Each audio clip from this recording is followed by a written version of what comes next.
Cowboys, what percentage chance do we have to win the Super Bowl? 100, obviously. I kid there.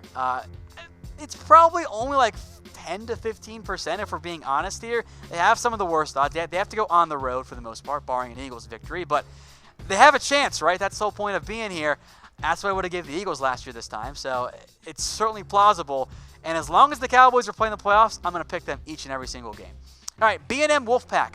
Will the Dallas Cowboys extend Blake Jarwin? Good question, but it's not really one that I think we have to worry about at this point, because Blake Jarwin is not up for free agency anytime soon. He's under contract for several more years, so I don't think you have to worry at all about Blake Jarwin and his extension right now. He's 24 years old. He's not going to be a free agent until the 2020 season, and at that point, he'll be an RFA. So you got 3 more years locked in for Blake Jarwin, so you can worry about that one later.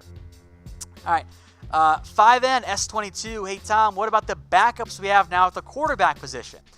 Cooper Rush and Mike White ain't really it, so I'm not overly concerned about those guys. I'd love a vet. I think the Cowboys are just going to keep rolling with Dak and going super cheap at the backup position. Johnny, would you be okay with the Cowboys not going after Earl Thomas if the secondary stands out this Saturday's victory and the rest of the playoffs?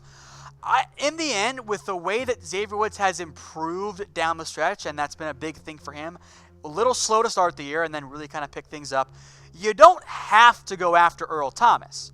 I would love to because he's still Earl Thomas, but if the Cowboys get priced out of ET, I'm not going to be crying. I'll be okay with that. I'd love to get him, but in reality, the Amari Cooper trade did kind of impact the Earl Thomas target this offseason. But I do think the Cowboys will make a run at ET. All right, Daniel again, and again, folks, keep the comments flowing. How do you anticipate Kris Richard containing Gurley and Goff on Saturday? I think the big thing for them is that they are not going to fall for the play action. That is the number one thing. The Rams, and I love this about the Sean McVay system, they run play action more than anybody. And often early in games because you don't need to actually establish runs or run play action, but that's beside the point. So I think from that perspective, they're going to train the linebackers with an added emphasis. Don't bite on the play fake if it's going to be a pass. At the same time, they are going to key in on Todd Gurley. The good news is that front four, the Hot Boys, they're good.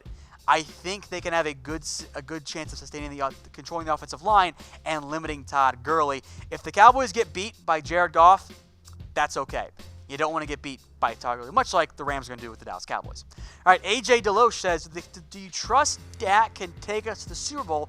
And if so, do you feel it's because of Zeke and Amari, or does he have an inner Hall of Famer in him?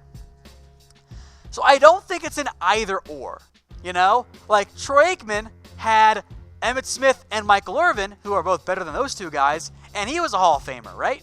So it's not an either or debate there. I do think Dak can take us to the Super Bowl, but he does need the rest of the key players around him to step up. If both those things happen, we're all going to be really excited, right? So I don't think Dak's going to end up being a Hall of Fame quarterback because not that many guys actually are, but I do believe that you can win a Super Bowl with him. And a lot of people want to say, Dak was only good once Amari Cooper got here, and my counterpoint is that look at that receiving core. You had Cole Beasley, Allen Hurns, and a not at where he is right now, Michael Gallup.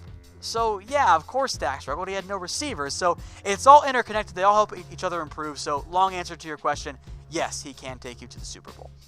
Amari in hand. What about Taco? He hasn't been too supreme. You're right. He's kind of been a sloppy Taco at this point, and he's finally back on the field. He's made some impact, but I like the Taco pick. I actually really liked it, and I kind of fought back against some of Cowboys Twitter who wanted TJ Watt instead. The Cowboys should have taken TJ Watt. That just is what it is there. Film Productions. Who would you rather face, the Eagles or the Saints if we win? I want to face the Eagles. And I know that means we're cheering for Philadelphia again. And I'm not going to lie, I am terrified of losing to Philly in Dallas in the NFC Championship game. But I'd rather at least have the chance to beat them and be there, right? I would rather host that game than go on the road and face a Saints team that really wants to take down the Dallas Cowboys. So I would rather play Philadelphia because I think you have a better chance of winning. In fact, I think you do win that game. But I also don't want to, deal with the Eagles fans on Twitter, you know? All right, Sigfrido Diaz, do we play Rico this week? He'll play, and he's been playing. Granted, it's been a handful of snaps. He's played, 19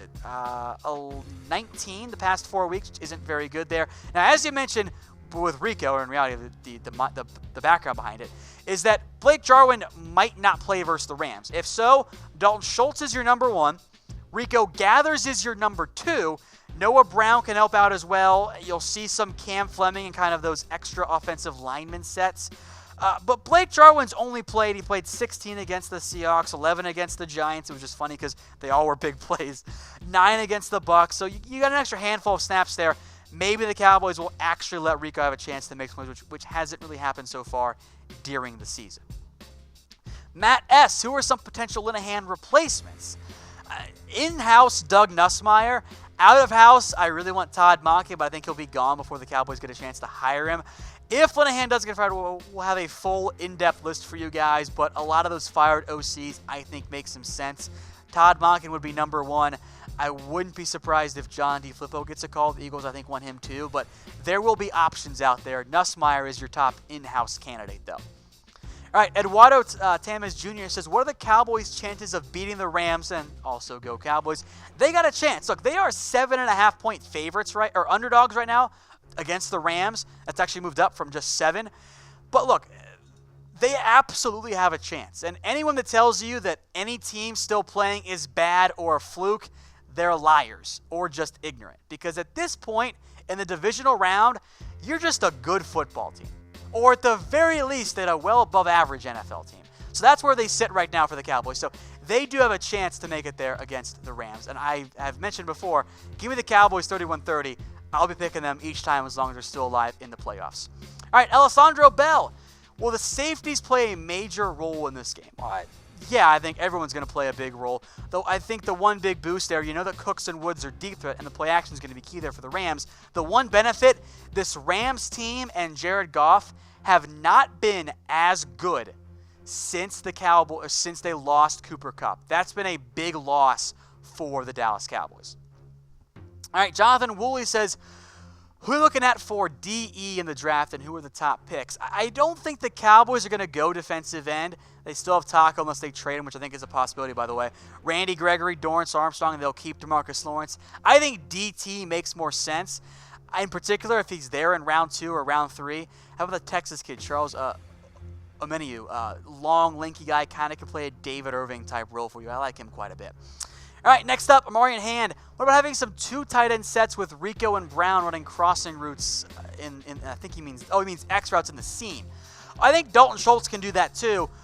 I'm open to it. I think that having Noah Brown play some hybrid tight end makes some sense, and Rico has the size. The Cowboys used it against the Giants, that seam route with Blake Jarwin, and then said, oh, yeah, we're not going to do it again, which is just classic Scott Linehan.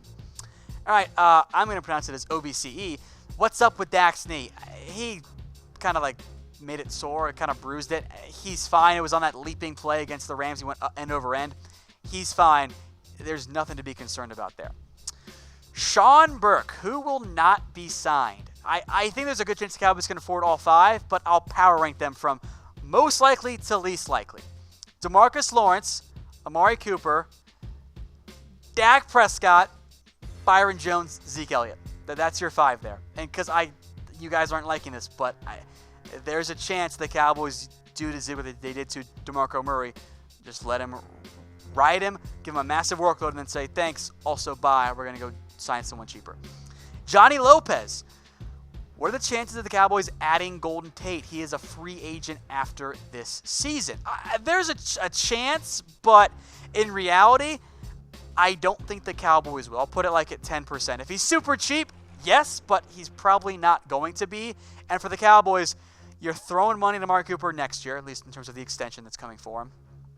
And you got to re-sign your corner, Byron, your other receiver, Cooper, DeMarcus Lawrence, Dak. I don't think it makes much sense there. All right, Justin Reed, Jerry Jeudy, 2020 wide receiver. Subscribe. Next year's receivers class is so stupid good, by the way. It is absolutely incredible. Jerry Jeudy, T. Higgins, Tylan Wallace, a bunch of guys I'm not mentioning. It is a receiver chock full of number 1 options. Andre, who could be our defensive coordinator if Kris Richard leaves? Oh, I think the simple answer is Rod Marinelli just stays, right? Marinelli is your DC. You're bringing someone to play the passing game coordinator role. I would say Jerome Henderson, if you can actually allow the Falcons to let him leave. The NFL is kind of weird.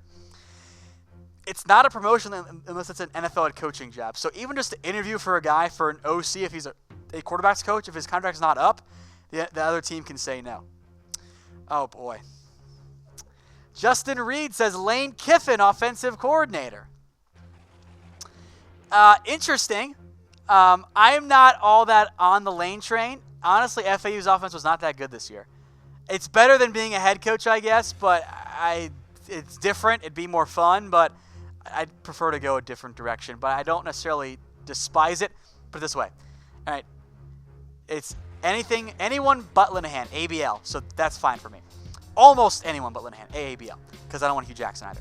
Mike Mardo, what's the chance that Alan Hurns gets cut?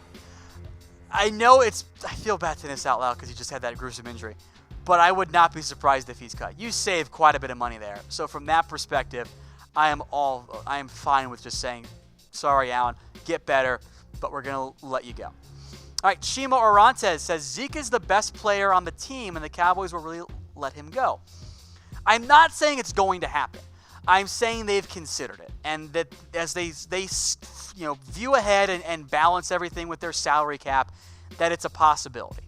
Because DeMarco Murray was one of your best players on your team, and you let him walk, right? So it is a possibility. And don't forget the positional value. That's the main thing here. Zeke's going to have a lot of wear and tear. And you guys know I love Zeke. He is the focal point of this offense. But do you want to pay him $15+ million? And there's a chance that Zeke wants more than Todd Gurley. If he takes the Todd Gurley deal, I think he actually stays with the Cowboys. But if he wants $15 million, $16 million, if he pulls a Lev Bell, you have to pay your defensive end more, your offensive line more. So the positional value for halfbacks is not very high in the NFL. And Zeke is an incredible player. No one's denying that. But there is a chance that the Cowboys say, you know what, that they pick Dak over Zeke. I'm just saying it's a chance. I'm not predicting it, but I am saying there is a possibility of it. Johnny Lopez, what's the biggest position the Cowboys must address this offseason? I'm going to ignore defensive line end because I think you'll retain DeMarcus Lawrence. I'll ignore receiver for now. I think it's either defensive tackle, maybe receiver if you do lose Cole Beasley, but then it's kind of tight end safety kind of high there. So for me, though, defensive tackle. I want one more guy to play alongside Antoine Woods and alongside Tyrone Crawford and alongside Malik Collins, because one or both of those guys are not going to be back next year. It happens to be a great defensive line class. Isn't it obvious that whoever the Cowboys acquire via draft plays much better? Shouldn't we stay accepting trades more than the draft? Do you mean stop accepting trades? I'm not entirely sure what the fear there is. Overall, though, the Cowboys draft really well, which I think is the point there. They also did a great job acquiring Cooper, so you can go both routes there in the end. I do want more draft picks, though, going forward. 5NS22, well, Cooper Rush has enough experience to back up Dak if he goes down. Oh, if Dak goes down, the Cowboys are getting blown out. Cooper Rush ain't it. He ain't it. He is a backup at best in the NFL. I want somebody else in that role next year. All right, Mike Marto, do we re-sign Tavon Austin? I'd say possibly. I would absolutely say that there's a possibility there. He's going to play more slot if Cole Beasley can't play, but he's also been kind of banged up. It all depends on price. If he's cheap, absolutely bring him back. All right, Cowboys fan, DC for life. Noah Brown gets more time. You think he steps up? He's stepped up before. He's never going to be a number 1, number 2 receiver, but he can be a quality role player for, which is the role he's mostly done. So you get him some chances, he can make some plays, and had it not been for pass interference, maybe he would have had a touchdown against the Seahawks as well. Film productions. Who are some players we should trade this year? I'm assuming you mean trade away. I'd love to try and trade Terrence Williams. I'd love to try and trade Sean Lee if you get some good value back for him, but I think in all likelihood, you're probably just going to end up cutting those guys instead. Hey, Cowboys fans, thanks for watching the Cowboys Report. If you haven't already, click right here to subscribe to our channel for all the best Cowboys coverage on the internet. That's news, rumors, highlights, mailbags, film studies, and a whole lot more. And I'm making your lives a little bit easier as well with the next Cowboys Report video right here.